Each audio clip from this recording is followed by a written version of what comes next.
Good evening, and welcome to this year's Atha lecture. My name is Antonia Bostrom. I'm the Director of Curatorial Affairs here at the Nelson-Atkins Museum of Art. And this is the 32nd annual Joseph S. Ethelby Atha Lecture, a program which celebrates the life and vision of the Atha family, who were deeply dedicated to the arts.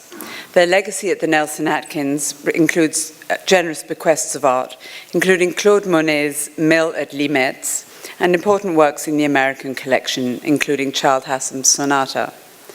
Joseph S. Atha also helped amass the Folger's silver collection, which was gifted to the museum by Procter & Gamble. And we are joined tonight by members of the Atha family, Elaine Merriman, daughter of Joseph and Ethel, Elaine's daughter-in-law, Ellen Merriman, and Mary Beth Sotos.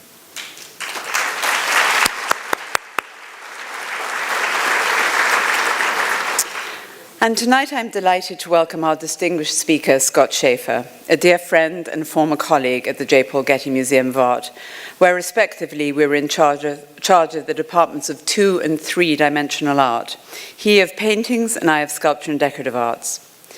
Scott was born in Chicago and raised in Tucson, Arizona, but for high school moved to Los Angeles, where he visited his first museum, the Los Angeles County Museum of Art. And 16 years later, he would become its first curator of paintings. He obtained his PhD from Bryn Mawr College in 1976, and his dissertation topic was on the studiolo of Francesco I de' Medici at the Palazzo Vecchio in Florence. So we share a great love of Italian mannerism. While at graduate school, Scott became curator of Bryn Mawr College's art collections, curator in residence of the Hobson Pittman collection, as well as working at the Philadelphia Museum of Art in the prints and paintings departments. Scott has worked at many museums, including the Fogg Art Museum in Harvard, where he also taught in the art history department, and at the Museum of Fine Arts in Boston. And in 1980, he moved to Los Angeles to open the Department of Paintings at LACMA, the LA County Museum of Art. And it was at that museum that Scott curated a landmark exhibition on Impressionist art, A Day in the Country, which was visited, he told us today, by some 1 million visitors throughout its venues, various venues, which is a record that many of us aspire to. For a brief interlude of 8 years, he stepped away from museums when he joined Sotheby's New York as vice president, working first as director of museum services, later in the Old Master Paintings department, and finally as head of Old Master Drawings. He then returned to museums, as all good curators do, as well as acting, when he became senior curator of paintings at the J. Paul Getty Museum, where he was also acting curator of the Department of Sculpture and Decorative Arts until I arrived in 2004, but made many wonderful sculpture additions to the collection there. Last December, Scott left the Getty Museum after 15 museums, 15 museums for 15 years. And I urge you, and this is on a personal note, I urge you to watch a short film that was made of Scott last year, showing him walking through the Getty Museum and reminiscing about his career there and his whole career. It's very moving and very illuminating about his feelings about what the role of the museum and of the Getty within the Greater Museum of Los Angeles, which he will talk about later, as Scott liked to call it, as one of the collective museums of the city. So please watch that. It tells you a lot about a curator who's had a long and distinguished career in museums. And as over this long career, Scott built really some of the greatest public collections of European art in this continent. And although he has moved back to Sotheby's, I think he could also help others do that as well. So I welcome Scott to the plinth.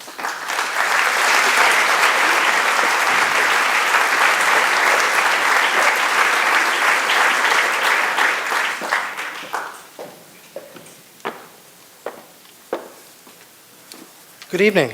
It always sounds like I have trouble keeping a job whenever I hear myself being talked about.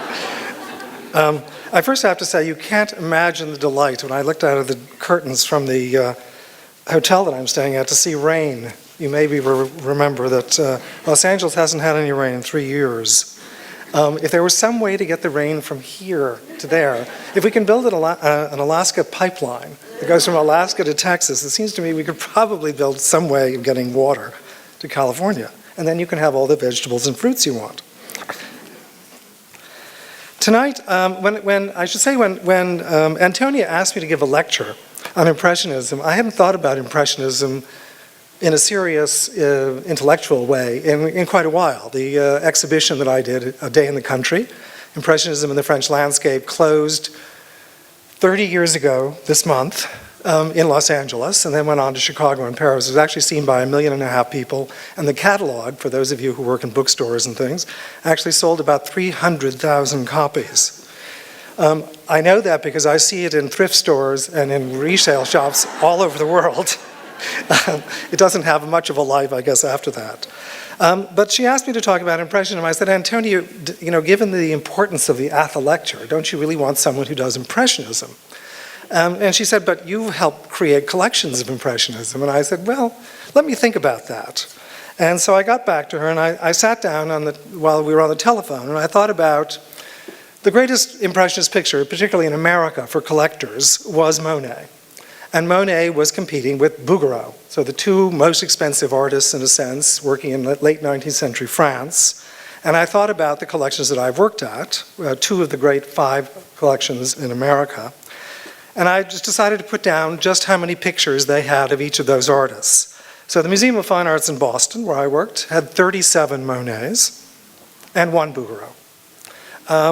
The Art Institute of Chicago, founded a few years after the MFA in 1879, has 34 Monets and 1 Bouguereau.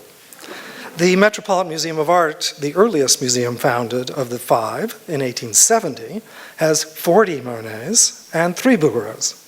The Philadelphia Museum of Art, where I also worked, founded in 1876, just as the MFA in Boston, has 23 Monets and 1 Bouguereau.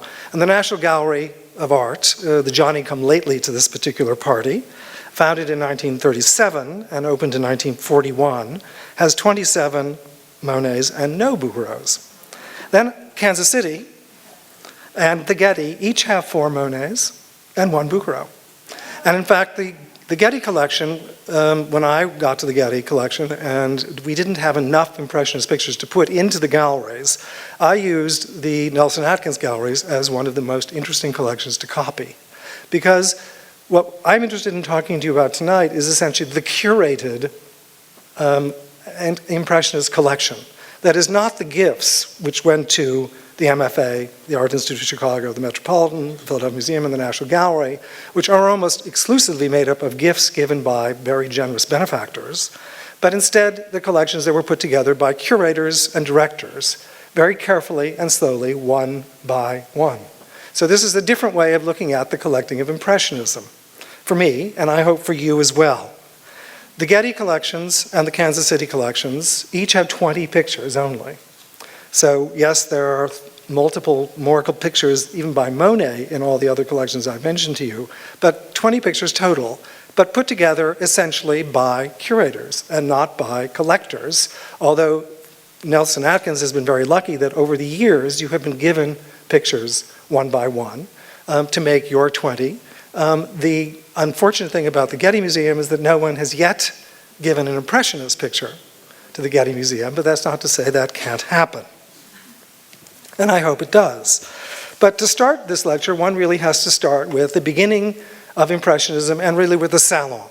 Now, hopefully you've all heard about the Salon, and you may or may not know exactly what the Salon was, the great exhibition of living artists that took place in Paris since the 17th century, but particularly in the 19th century, the great century of exhibitions, where every year, for the most part, with a few exceptions, this exhibition took place at the beginning of May and lasted for 6 weeks and was seen virtually by a third, or almost between a third and 2/3 of all of Paris. Now, if you've been to crowded exhibitions, you know what the Salon could have been like. So this is where the Salon took place. On the left screen, you see the Salon, the Palais de l'Industrie. It was built for the 1855 World's Exposition in Paris. There was a subsidiary building built for the Salon of Paintings, which took place that same year. And on the right screen, you see an installation shot of what this salon looked like.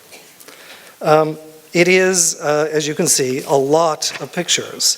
And to give you an idea of the numbers of pictures we're talking about, I asked the registrar here how many paintings are hanging that were painted before 1900. There are 247. So 247 paintings. The Getty has about the same number hanging, maybe 300. Most bigger museums obviously have more. In 1859, when you can actually go to the livrette, the little booklet that was produced for each of the salons, and in that was the title, the artist, and where you could contact the artist to buy the picture, because the salon was about selling. It was about capitalism. It was about the artist reaching his public in order to make a sale, just as the Impressionist exhibitions were about the same thing.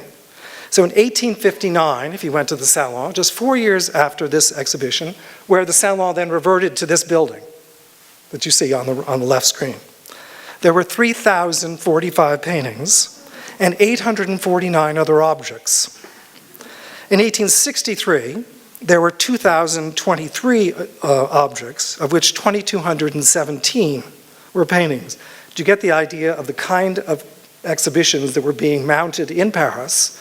They were originally free, and all the public institutions, that is the Louvre, was free until 1922. So you could actually go to other places than the Salon in order to see works of art in Paris for free. The Salon decided, the government, these were government-sponsored exhibitions after all, decided that they would charge a fee. And in the early 1850s, they decided to make 2 days, 3 days, 4 days paying days, and the other days free. And they realized that nobody came for the paying days, and one finds that occasionally true in museums today. But in fact, by 1855, by the time the Universal Exhibition opened in this building, there were, in fact, 1 day was free only. They decided that to make that kind of money, the government would, in fact, open the museum only 1 day a week for free, and that was on Sundays. So Sundays was the most crowded day of all, as you can imagine. But the numbers of people who went to this, and say in 1874, there were 450,000 people in 6 weeks who went to the Salon. When the Impressionist exhibition opened in 1874, the total number for the month was 3,000. So a very different kind of thing. So it was obviously the butt of jokes. And here you see Daumier doing lithographs, illustrating in 2 cases the free day, as you see there, as you read the description down below. It's 25 degrees centigrade in the galleries, and it's free, and that's why all these people are crowded in to see these pictures, which are hung floor to ceiling through 30 galleries. And to give you an idea of the feeling of that, I thought I'd read you something that was written by an Englishman who had been to the Salon of 1863, whose name is P.G. Hamerton. And he says, the reader has probably visited the Palais de l'Industrie. Entering there, visitors find themselves at the foot of a magnificent staircase of white stone. On ascending, which they arrive at the entrance to the exhibition of pictures, which is on the upper floor, and extends the whole length of that building in an uninterrupted line of rooms with tent-like ceilings of white canvas to subdue the glare from the glass roof. There are 3 large halls, one in the middle and one at each end of the building, with a double line of lower rooms in between.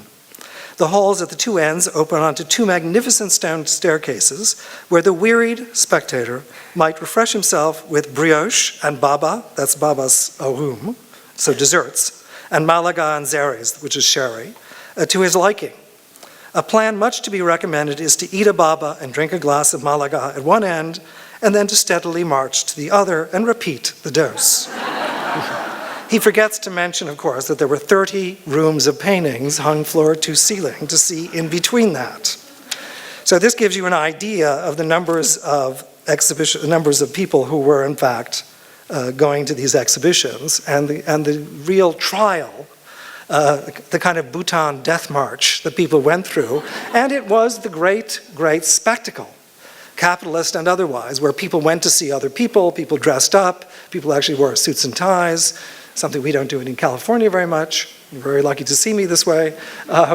And they went to see what was going on in the latest rounds of artists painting new paintings. And it became the talk of the town. And in Paris in the 19th century, you literally had 15 to 20 daily newspapers all reviewing these exhibitions. Now, in 1874, in Nadar's studio, and here you see a lithograph of Nadar elevating photography to the realms of art. And then you see a self-portrait by Nadar taken sitting in his basket. He was famous for taking aerial views of Paris during his career as a photographer. And then you see on the left Nadar's studio, which he had rented out to the Impressionist exhibitors, a group who got together and tried to do something in the 1860s, were interrupted by the Franco-Prussian War of 1870-71. 1872, they had to get their act together after they find some of the artists who had gone to London, moved back to Paris, and they decided to set up a corporation, the Société Anonyme, a corporation for the sale of their pictures in a small-scale exhibition. That is not to say that Monet, Sisley, Pissarro, and other of the Impressionist artists that we think of today weren't in fact exhibiting at the Salon. They were. They weren't selling enough in their minds, and they decided to break off. This was nothing new. In 1855, Courbet did his own exhibition at the Universal Exposition, right outside the grounds. He had an ego as big as all outdoors, and he decided that he would do an exhibition of his own work, and he paid for it. In 1863, the Salon des Refusés, where everyone was quite appalled at the number of people who were refused entrance into the Salon, and there was a jury deciding who was going to get in and who wasn't going to get in, the emperor decided to create a separate entity that was the Salon of the refused ones, essentially. And if you submitted a canvas to the Salon des Refusés, it was marked on the back with a red R or a refusé. Now, I asked several of my colleagues at Sotheby's, who have spent their lives looking at 19th century paintings in great quantities, have they ever seen a painting, because I've never seen a painting, that has an R or a refusé on the back, and they said they had too never seen an R or a refusé. Now, no artist necessarily wanted to see this on the back of his canvas, and no doubt they were effaced rather quickly. But in 1863, also Manet, who was very wealthy, decided to do his own exhibition too. So it wasn't as if there weren't other exhibitions being done outside of the parameters of the state-supported institution known as the Salon. And so they essentially decided to form their own group of people. And I always like to read the fact that there were many artists who participated in this particular essentially small salon with the Impressionists. So you went from 3,000 paintings in the 1874 Salon to 165 paintings in the Impressionist exhibition in Nadar's studio that you see there. Now, of course, supposedly, Monet painted this view in the Nelson-Atkins, one of the great, great pictures bought by Ted Coe, whom I knew, from the studio of the street outside the studio. So you can see the crowd that would have come in to see the pictures. It opened on the first week of April and lasted only a month. 3,000 visitors as opposed to 450,000 visitors in the other. But it got reviewed and everyone paid attention. And amongst the artists who decided to get together, there was obviously Degas, Monet, Morisot, Sisley, Degas, as I mentioned Degas before, and a few others like the names you've heard, but there were also a lot of other artists. And I thought I might just show you some of what the other artists looked like, because it wasn't as if the Salon was too exclusionary. It was the fact that it included too much that was the problem, and the Impressionists also had the same problem. So I show you pictures by Louis Debras, you see on the left, Léon Auguste Autain, you see on the right, paintings by Edmond Belliard on the left, and Edouard Brandon on the right. This mixed together with the Impressionist pictures that you know, including Degas, who could never really be considered an Impressionist. Manet never exhibited with the Impressionists. He always sought only Salon support. So he would never, although he was friends with all the Impressionists, he actually never exhibited with the Impressionists. So these are artists. My guess is that most of you have never heard of any of these artists. Debras, Autain, Belliard, Brandon. They exist in museums. The Brandons in the Philadelphia Museum of Art. The others I found online that have gone through the auction houses recently. The Belliard, for example, that you see here, went for 700 euros. A far cry from the prices of Impressionist pictures, certainly. Then, of course, there was the great Impression sunrise. Monet's essentially slap in the face to the critics, who picked up on it very quickly and essentially wrote the terrible reviews that you read constantly about the exhibition. But the purpose was to get noticed and to sell. Now, something that no one's ever noticed about this, interestingly enough, is that in the 1874 exhibition, of the 166 paintings exhibited, 22 of them were lent by private collectors. So 22 of the pictures, that is essentially 13% of the exhibition, was sold in advance of the exhibition. So if this was a selling exhibition entirely, it is interesting that they were willing to put in pictures that were already called for, in a sense, by very serious collectors who were very supportive of the artists known as the Impressionists. So you get people like Théodore Duret, who was a critic himself, a big collection. They're all in their 30s and 40s, by the way, these people. Ernst Ochedé, who was a wholesale fabric and a department store owner. Ochedé, interestingly enough, was married to a woman. He then went bankrupt, and Monet eventually married his wife. And one of those small problems that was created by the divorce and by the fact that he went bankrupt. Paul Gachet was a doctor. Eugène Maurer was a cook, actually a restaurateur, if it must be known. Victor Choquet was a civil servant, but little known fact is that he inherited a great deal of money through his wife. Jean-Baptiste Faure was an opera singer who ended up with a collection of 67 Manets and 62 Monets by the end of his life. Georges Viau was a dentist who ended up with a collection of 200 paintings sold in the 1940s in Paris. So there were collectors. It isn't as if there weren't collectors, but they wanted to reach a bigger and bigger audience. They were not a group that could be associated by themselves with a specific movement, although eventually that happened. And the serious criticism made was in 1876, the next year's exhibition, where in that exhibition, 30% of the pictures on display were in fact lent by private collectors. So it isn't as if, when we read over and over again, that the Impressionists never sold, they were much maligned, they were poor and starving. It isn't as if there weren't people buying their pictures. But it is from Albert Wolff's criticism of the second Impressionist exhibition, which happened to take place at the most important dealer, not at the Nadar studio this time, although they returned to Nadar studio in a later exhibition, third exhibition of Impressionist pictures. But in 1876, Albert Wolff writes, I should say that Durand-Ruel was on the Rue Pelletier. The Rue Le Pelletier is out of luck, he says. After the burning down of the opera, here is just a new disaster that has struck the district. An exhibition said to be of painting has just opened at the gallery of Durand-Ruel. The harmless passerby, attracted by the flags which decorate the facade, sounds like museums today, doesn't it? Goes in and out and is confronted by a cruel spectacle. 5 or 6 madmen, one of them a woman even, an unfortunate group struck by the mania of ambition, have met there to exhibit their works. Some people split their sides with laughter when they see these things, but I feel heartbroken. These so-called artists call themselves intransigeants, impressionists. They take canvas, paints, and brushes, fling something at random, and hope for the best. That was on the front page of Le Figaro of April 3rd, 1876. And it goes on and on. Now it's very easy for us to make fun of those people who didn't understand what was going on. I'd like to think that we all would have understood exactly what was going on. I think that may not necessarily be true. And it is something that even the critics of the time began to worry about themselves. And I just thought I'd bring this question up because it's so easy to laugh at others and say, how could they not have seen how very different all of this was? And was this not the future? So here is Henri Houssaye in 1882 in the Revue de Deux Mondes of June 1, 1882 in translation. How many people see in the young school of the Impressionists the renewal and future of French art? 1882 this is. If we do not admire the Impressionists, are we then blind, as the critic Carratry, who wrote the Géricault's Raft of the Medusa, was an insult to the Salon?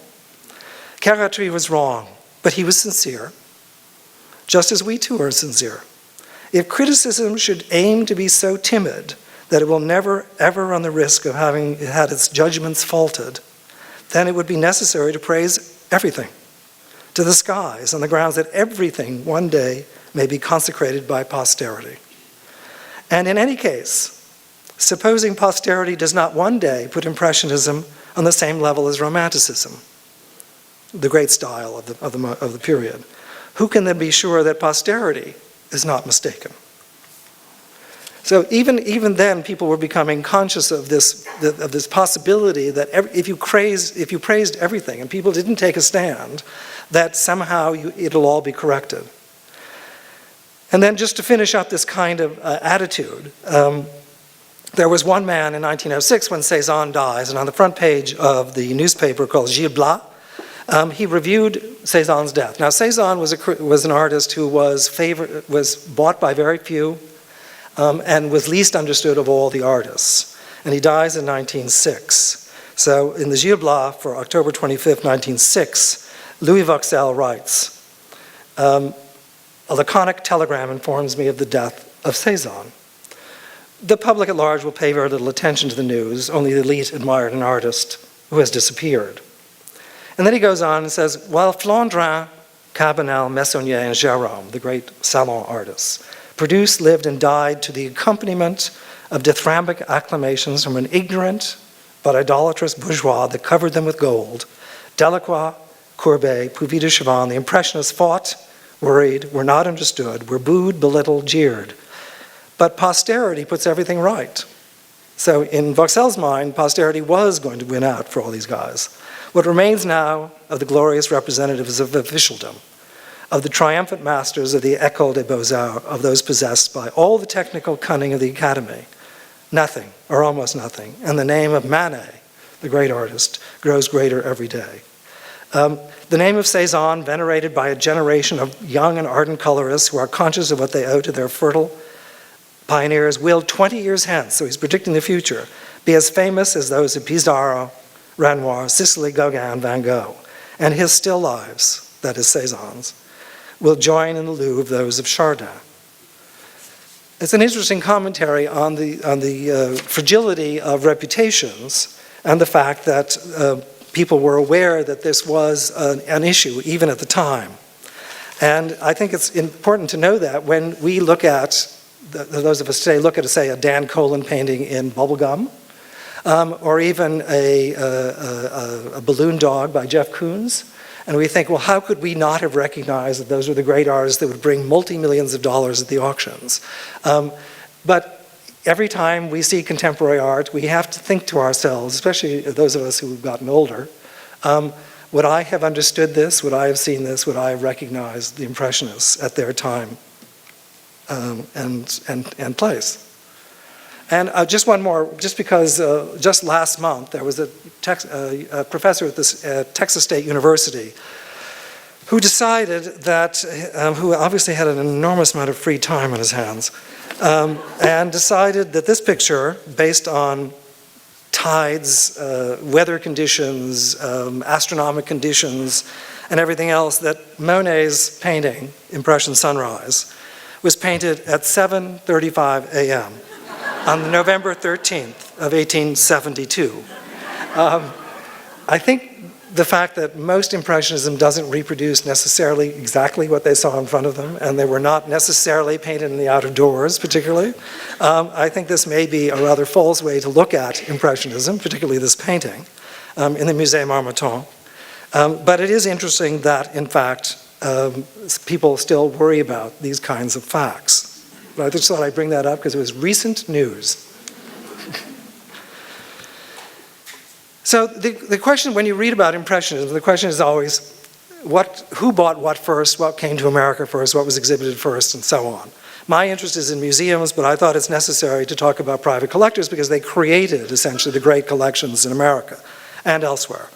And to show you the Degas, your own Degas here, one of the great Degas that belonged to Louisine Elder, who then married Mr. Havermeyer and became Louisine Havermeyer, who gave their collection, for the most part, to the Metropolitan Museum of Art, but also to the Shelburne Museum, and also to other institutions, including the National Gallery in Washington.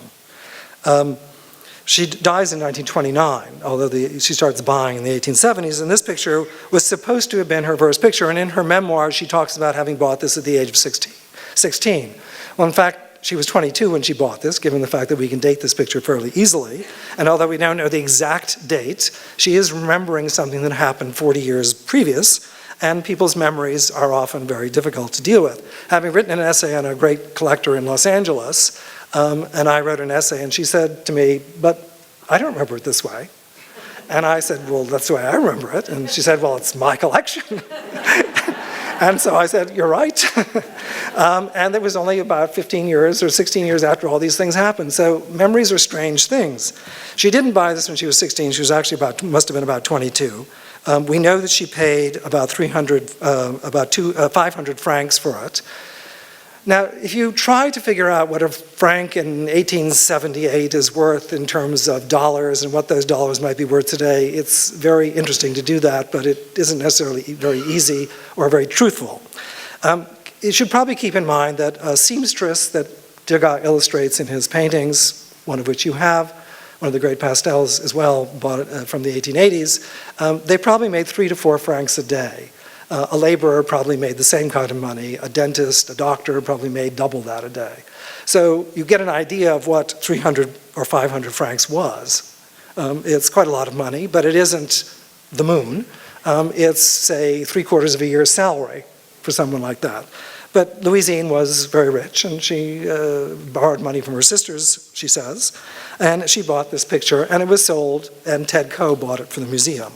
That is, the curated collection of the Nelson-Atkins, this was bought by a curator-collector himself, and someone who eventually became director of the museum. All we know for fact is that it was exhibited in 1878 at an exhibition of the Watercolor Society at the National Academy of New York. So it's done sometime before 1878, and she probably bought it because it was listed under her name when she lent it. The picture on the left, which is in the Shelburne Museum, which is also a Havermeyer collection, she bought, and is supposed to be the first Monet in the city, in the country. All we know is that she bought it for 300 francs. It dates from 1874. It probably was here by 1878, and that it wasn't necessarily the first Monet. In fact, the Alston Club in Boston had an exhibition in 1866 of engravings and some French paintings put on by a man named Paul Codard. And in that exhibition, we know there was a Monet called Seashore. We don't know what it looks like. But in 1866, there was already a Monet coming as avant-garde painting from Paris, and we don't know what that image is of, and the chances are great that we may never know what that image is of. But in any case, it was here in America, and it may have been bought, and may simply be known under another title. So it's very easy to say this may be the first Impressionist picture in America, this may be the first Monet in America, but it isn't necessarily a fact. There are facts, and I thought we'd move to the next generation of collecting, and that was essentially someone you may never have heard of, whose name is Harris Whittemore. And Harris Whittemore and his son lived in Naugatuck, Connecticut. So here's avant-garde art collecting happening in the 1890s in Naugatuck, Connecticut, which is in central Connecticut, and the Whittemore father, who made most of the money, and the son got to spend it, that's how it works, one hopes, lived in Naugatuck all of his life, and his son was in charge of putting together an art collection for the house. Now, Harris's father, John Howard, was in fact rebuilding all of Naugatuck, and he hired McKim, Mead, and White, the great New York architects, to come and build the high school, the city hall, the churches, and his own house, which you see here. It's subsequently been destroyed and torn down. And you see a photograph of John Howard sitting in the garden of the Stamford White House that you see there. And there are some later photographs of the interiors. Now, Harris was sent to Europe, but he didn't have to go to Europe to see Impressionist pictures, because by this point, Durand-Ruel, the biggest dealer in all of late 19th century France, was bringing exhibitions to America. And essentially, Paul Durand-Ruel, whose father was a dealer, was not unlike a Rothschild. And when the Rothschild banks were being set up, the children were all taught a different language and given orders to go off to France, to go off to Germany, to go off to England, and set up the Rothschild branches. Durand-Ruel did the same. He had two sons, they learn languages, you go to America, you go to Germany, you go to South America, and you start selling pictures. So there were pictures to be seen in New York. In fact, in 1886, there's an exhibition of 300 Impressionist pictures that takes place at the Durand-Ruel Galleries, opened in New York. So it isn't as if Harris Whittemore had to go to Europe, but he did, because that's something that young men did. So when he gets married in 1892, and he goes off to on his honeymoon, he's starting to buy pictures. And in some only recently published correspondence do we know how he worked, essentially his father, in order to buy these pictures. Now, the Whittemore collection eventually consisted of 1,000 paintings, drawings, and prints, 600 Whistlers, 78 Mary Cassattes, 42 Renoirs, and 40 Monets. So we're talking about collecting on a very big scale here. For those of you who decorate your own houses, talking about hundreds of things is talking about a lot. But when you're talking about 1,000, it's serious. Now, it's true, the 600 prints by Whistler would only occupy boxes. So he writes back to, he sends a cable, and these people wrote incredibly long cables from Europe. In 1893, this is the fall of 1890, he writes to his father. And he says, I've made a purchase through Durand-Ruel. Durand-Ruel was everywhere. Of 3 pictures for you. But if you don't like them, I will relieve you as soon as I am financially able. But I trust you will. One is a Monet, a most stunning thing, as good as any of his I've ever seen. A view of the cliffs and sea off the French coast. The other 2 are by Degas, a portrait of a lady and a small picture of 4 ballet girls. Both are simply fine. The 3 pictures I spoke to amount to $3,260. Now, how you figure out what $3,260 really depends on lots of things.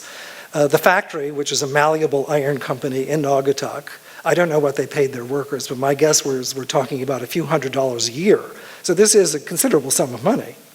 If you go on to various online ways of converting $3,260 in 1883 to what it might be worth today, it ranges from, as far as I can tell, $77,000 to about $1 million. So I don't think it's totally inaccurate to do those kinds of conversions.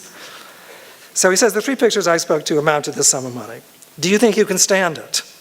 I think you'll be pleased, besides having a good investment.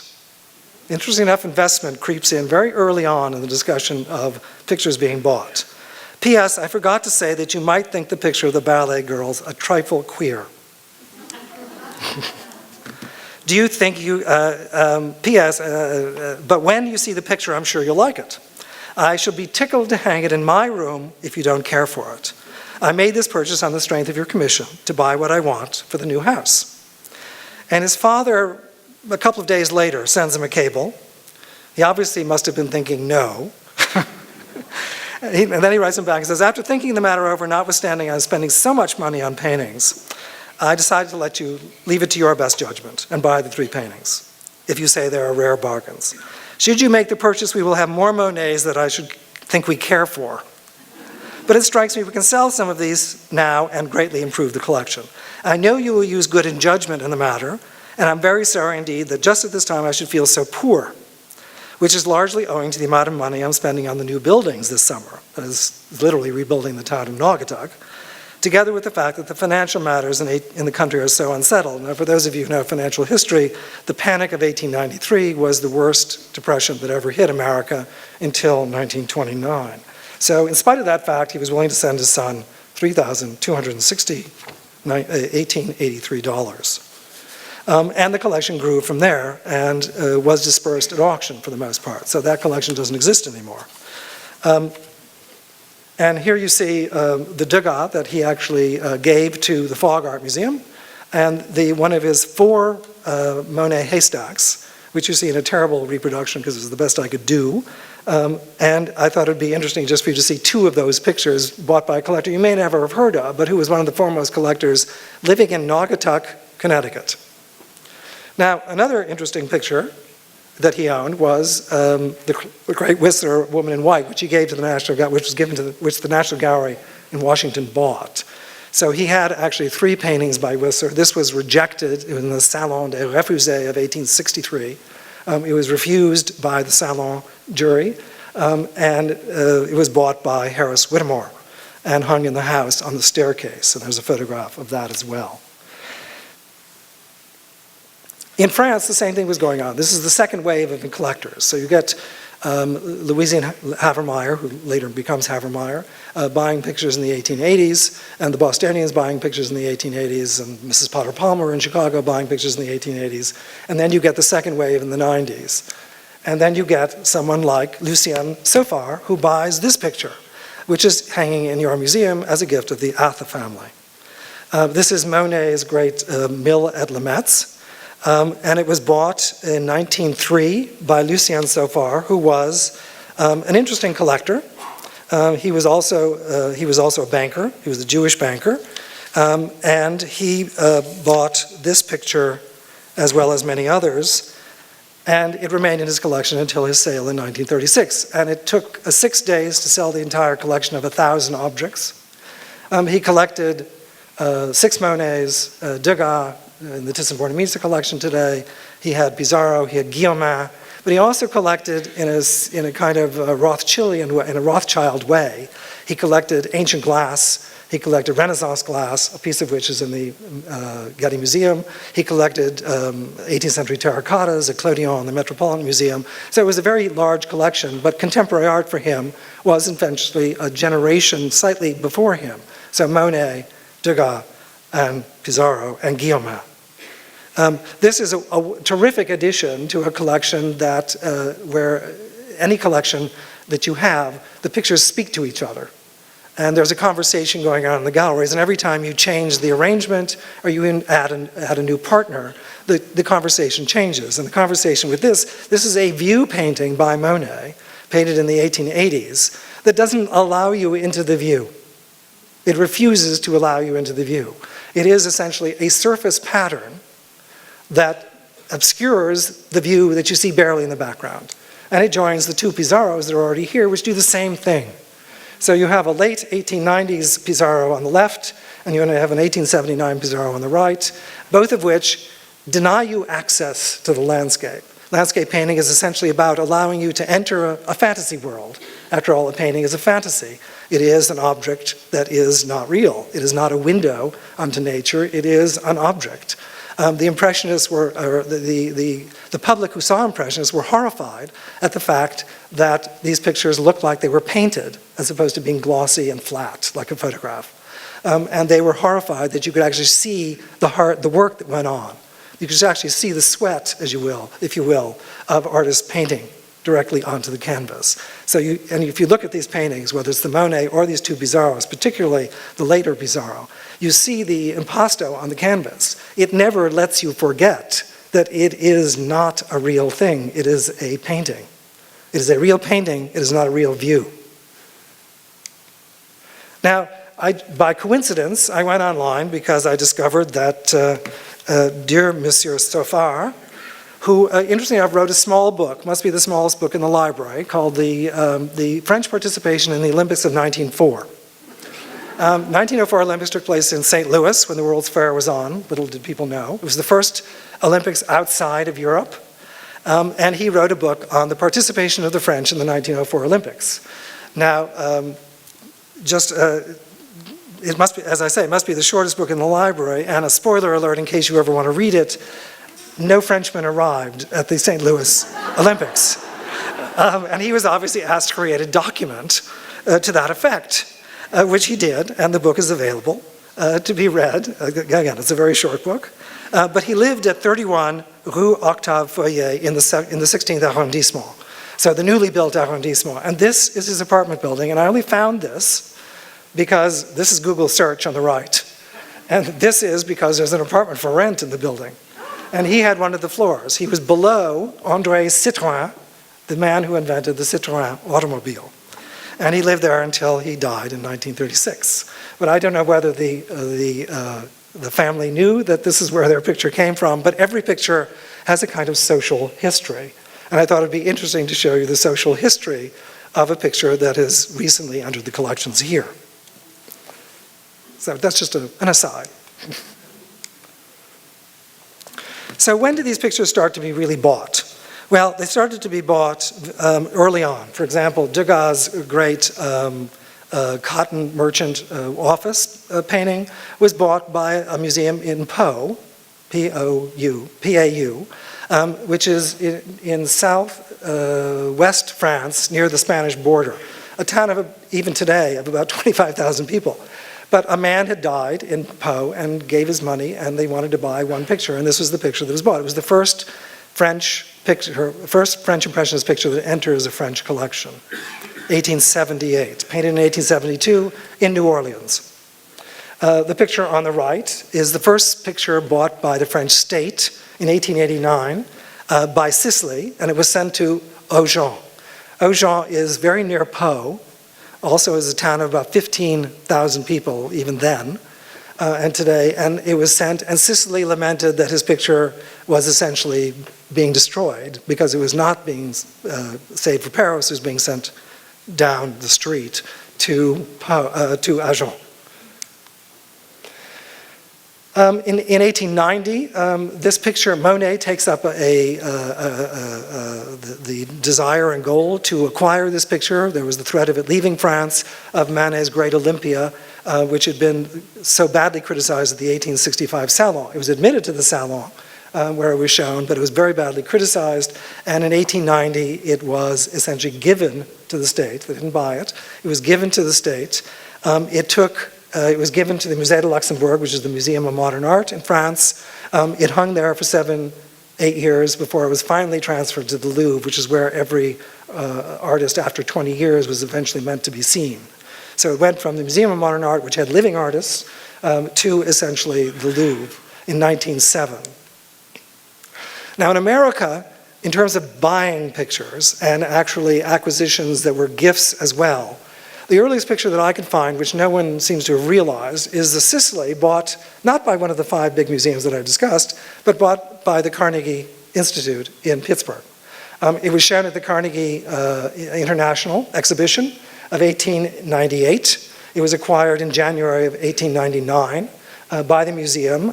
It was from Durand-Ruel, the greatest dealer of Impressionist pictures. And for those of you particularly interested in Durand-Ruel, last night in Paris, an exhibition at the Grand Palais opened on Durand-Ruel as a dealer, which is coming to the Philadelphia Museum of Art next year. In terms of the great museums, just quickly, to give you an idea, Degas' 1875 picture of jockeys in the Museum of Fine Arts in Boston was bought in 1903 for $9,000. That was not an insignificant sum, also from Durand-Ruel. In 1903, 4 Monets were given by Denman Ross, who also collected Japanese art, to the Museum of Fine Arts in Boston. At the Metropolitan Museum, the 2 earliest pictures in the collection were in 1889. And there were 2 Manet full-length portraits, one of which you see here, of Victorine Mourant in a pink dressing gown. And the picture on the right of Poplars, painted in the 1880s, was given a few years into the 20th century. But the Havermeyer collection, which now makes the museum so famous for its Impressionism at New York, wasn't given until 1929.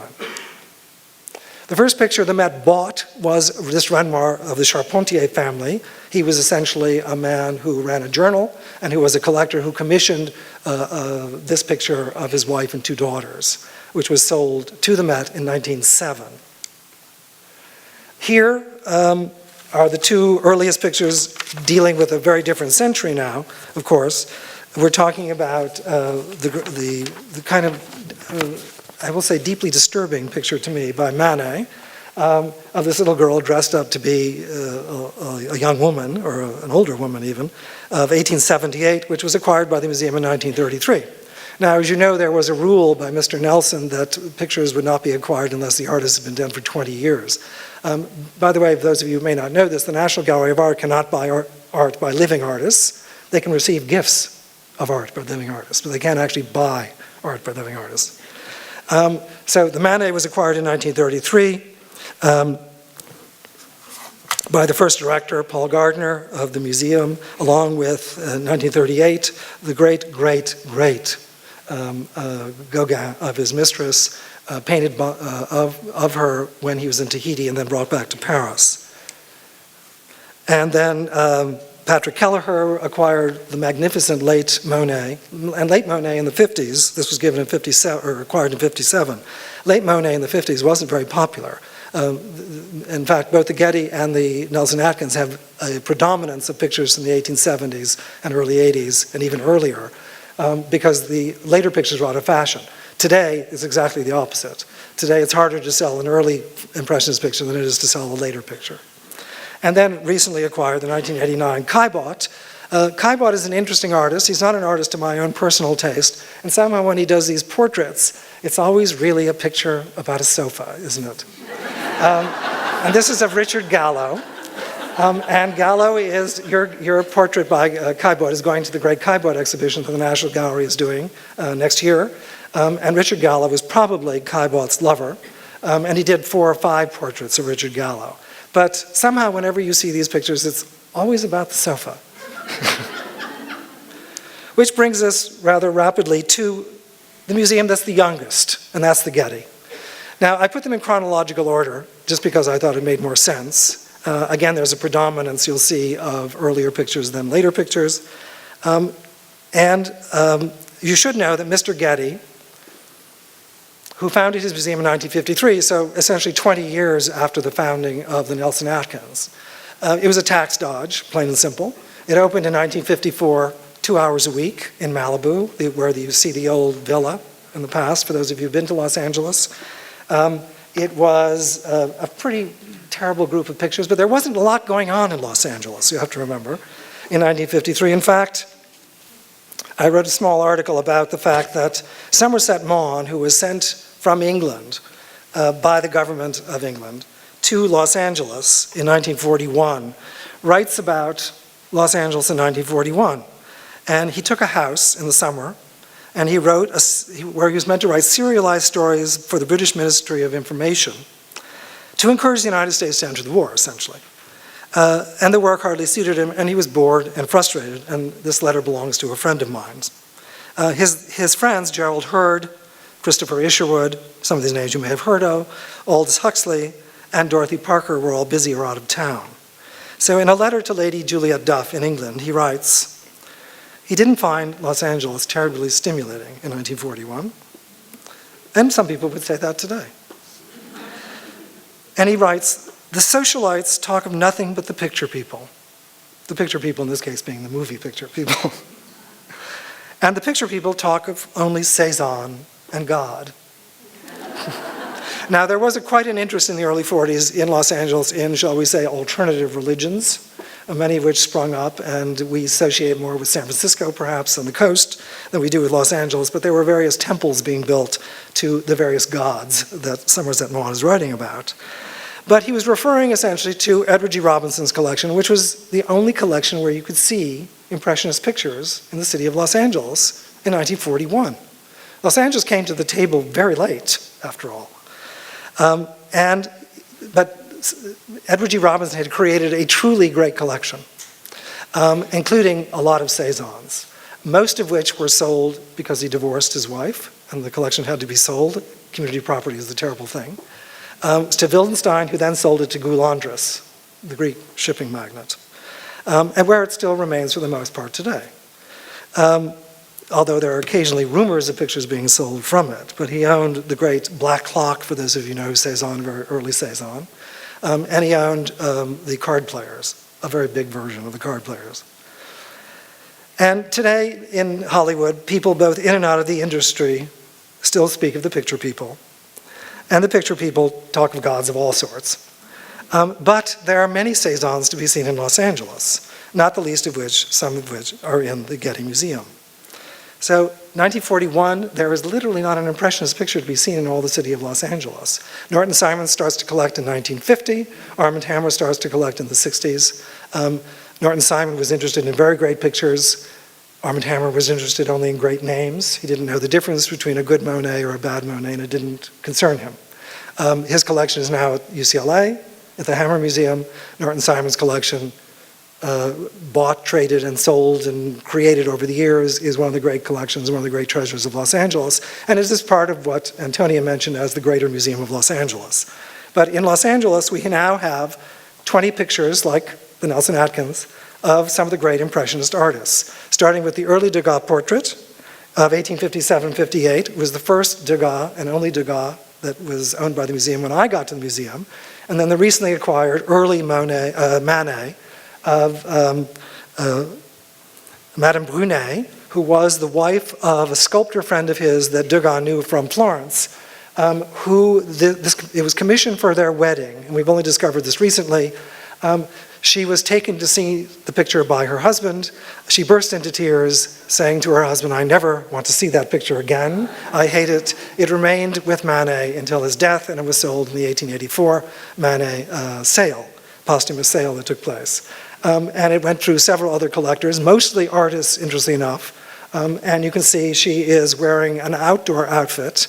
And when you dressed in the out of doors in the 19th century, you generally wore very subdued colors because you didn't want, after all, to compete with nature. So you tended to wear black, grays, and fawns, as you see here. And she's taken one glove off because she is, in fact, showing you her wedding ring.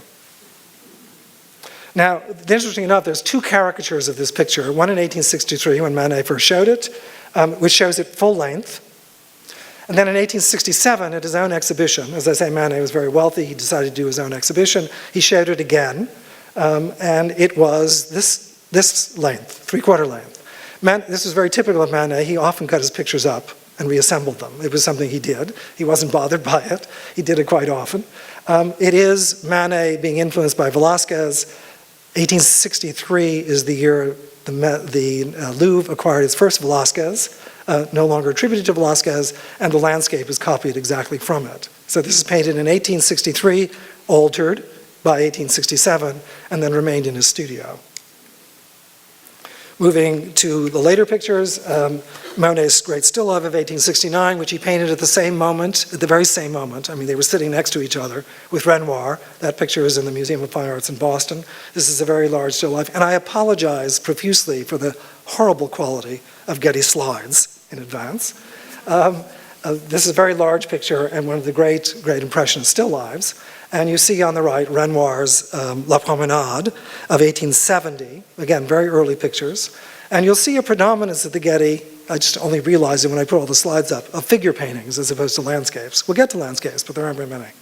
And this is a slightly, I find, disturbing picture of the young woman being essentially taken into the woods, if you will, by Eugene Moore, who was a friend of Renoir's at this point. Cézanne's very early portrait of Anthony Vallabrègue of 69-71, a small-scale picture. And you can understand, even today, I think a lot of us can understand why Cézanne was not really understood by many of his contemporaries. He's a tough artist even today, I find. And then I'm particularly interested in Degas, and in the Greater Museum of Los Angeles, it is particularly rich in Degas. And Degas has, in fact, there are 26 of them at the Norton-Simon Museum, plus all the Model bronzes. That is, the bronzes from which all other bronzes are made. So one has to take into account the kind of look of Degas in Los Angeles, in the Greater Museum. That is, it's one institution, just has 4 branches for me. This is an early Degas. It's the tough Degas, also painted in New Orleans when Degas went there, of his sister-in-law who was pregnant at the time and getting divorced from Degas' brother. And then the great picture called Impression, and this picture has often, the picture on the right, on the left, has often been confused with Impression Sunrise, painted about the same time of the harbor at Le Havre. Perhaps the Texas professor can tell us exactly the time and date when this was painted. These are pictures I show you because the Getty doesn't lend very easily, and that's because the pictures are in immaculate condition, generally unlined and on their original canvases and strainers. And so, as a result, we tend not to lend pictures. So in fact, this particular little picture that is slightly smaller than Impression Sunrise and may have been confused with the original picture has never been lent to an exhibition. The first landscape acquired for the Getty Museum was the Sicily of 1875. It is the kind of Impressionist picture, it's a day in the country, literally, that I thought it was important to represent in a collection like the Getty's. The great Rue Mosnier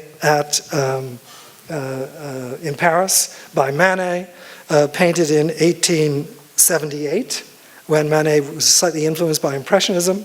This was one of the great pictures that had come up in the Jacobs Goldschmidt sale. This was a famous sale that took place in 1958 at Sotheby's. of 7 pictures that belonged to a stockbroker named Jakob Goldschmidt from New York that Mr. Wilson of Sotheby's decided he would make a big play. He hired J. Walter Thompson to advertise it.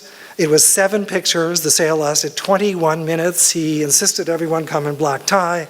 It was a world record price, $2 million sale, and this was the most expensive picture, aside from a Cezanne, that was ever sold at auction at that point. It was acquired by the Getty at auction for $26 million. It's actually an even return on the money. If you bought it in 1958 for an investment for the 115,000 pounds that it was, you get $26 million. So it would not have been necessarily the greatest investment. Cezanne, a great but unusual and difficult picture called the Eternal Feminine, which you see this naked woman surrounded by these band members and popes and various artists, all being admired for her nakedness. Painted in 1877. The great portrait by Renoir of Albert Cahen, one of the great brothers of the time who commissioned Renoir and very many other artists to paint his portrait. Degas' Waiting, also a picture that belonged to Louise Havermeyer and was sold at auction. At the time it was sold, it was the most expensive Degas ever sold at auction. These things are only mildly interesting because they're quickly outpaced by other things. Another Degas that belonged to Ambrose Vollard, the other great dealer of the early 20th century, of Degas that belonged to his mistress, has never been published, had never been exhibited, and as you can see in the X-ray, I think you can see the fact that he altered this picture so amazingly.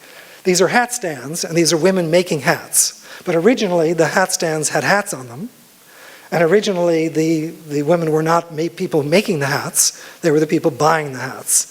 So he completely changed the iconography without getting a new canvas. He simply painted over what he had already painted. I don't even know how you think that way. One of Degas' great and very mysterious of the hat-making pictures. You have one of the great hat-making pastels here. Van Gogh's Great Irises of 1889, March, one of the first pictures bought. And you should know Mr. Getty did buy Impressionist pictures himself. He didn't like them. He bought them because he was told they were important. He put together the worst possible collection of Impressionist pictures you can imagine. They've all been sold or traded. Each picture was worse than the next. 3 Degas, 2 Renoirs, a Monet, a Gauguin. They've all been disposed of. I couldn't bear the idea of even showing you the pictures. The great Toulouse-Lautrec of the model resting. Monet Haystack from the Dorrance collection. Also a picture that's never lent because it's one of the only pictures of haystacks, and there are 30 of them, that was, in fact, never been lined or cleaned. A recent acquisition of the Gauguin. Gauguin is a very prolific artist, a very difficult artist to present for the Getty to me. This was a picture that was on reserve, that it was held for me for 8 years because of an importation issue. And I waited for this picture for 8 years. I have the patience of Job. And it is the most difficult picture he probably ever did. It's called the Fin Royal, Are Matamoe. It is essentially a severed head. And you think, that's a weird picture, but it is meant to shock the public. And I just wanted you to read, he writes a letter about it to his friend from Tahiti, and he writes to his friend Daniel de Montfort. He says, I've just finished a severed head, nicely arranged on a white cushion, in a palace of my own invention, and guarded by women also of my own invention. I believe it is a pretty piece of painting. It is not quite mine, since I stole it from a pine board. What does he mean by that? Don't tell anyone, but you do what you want. One does what one can, and when marble or wood draws a head for you, it's very tempting to steal it. So he obviously saw an image in a piece of wood that he decided to replicate as the head. Now, he mentions specifically that the Tahitians did not cut off the heads of their kings. This was total invention on his part, but he did it to shock the Parisian audience when it was shown in an exhibition in 1892. And it shocked the exhibition so much that nobody bought anything except for Degas. Degas bought 2 Gauguins, not this one. And it is with the sculpture, when I was curator of sculpture, we acquired the Gauguin sculpture, a self-portrait as a Tahitian. Everyone thinks of him as a horned devil, but in fact that's the way Tahitian men used to wear their hair. It is a found base with a carved object on top of it. They're the only two objects that were photographed and put in his great manuscript called the Noah Noah manuscript, which is in the Louvre, which consists of drawings, prints, and these two photographs. The only two works of art that were ever photographed by Gauguin and put into this book of his collection. The great Cézanne still life of the 1890s, Monet's Rouen Cathedral, one of the 20 sold out of the exhibition at Durand-Ruel, bought by a man named Alphonse Gans. Degas, probably the least liked picture of the whole Getty is this very uncomfortable picture of Degas, of a bather getting out of the bathtub. These were the kinds of pictures that Mr. Simon didn't like. He liked the prettier pictures. So one had to balance out the greater museum's collection of Degas to show the pictures that made Degas the interesting artist that he is, the tough pictures as well as the ballet dancers and the pretty pictures. And Cézanne's great, great portrait, like your Gauguin of melancholy, this is essentially Cézanne's version of melancholy. And this dips into the 20th century, which the Getty doesn't go into with great strength. And that's the collection. But to finish up, just quickly, that's not to say that American museums, the Big Five, didn't continue to collect. Caillebot's great Rainy Day was bought by the Art Institute of Chicago in the 1960s. The Terrasse at Saint Andrés was bought in 1968 by the Met to add to their collection for the world record price of $1,100,000. Belonged to Theodore Pitcairn in Philadelphia. The Seurat was bought by the Met. I was involved in the acquisition of the Caillebot still life at the Museum of Fine Arts in Boston. World record price of $200,000 at the time it was bought in Paris. Recently, Boston has added another Caillebot, a rather, if I say ballsy picture, will you blame me? This is a full-length male nude. They don't exist very much in Impressionist paintings. It was just recently acquired in 2010, and it now joins the other Caillebot still life that you saw. Chicago has bought two haystacks relatively recently. Boston bought, even with its great collection of Degas, they traded a group of Impressionist pictures to buy this very tough portrait of Aunt Fanny, Degas' aunt, and her two daughters. And that is where I end today, to show you the curated collection as opposed to the given collection. Thank you.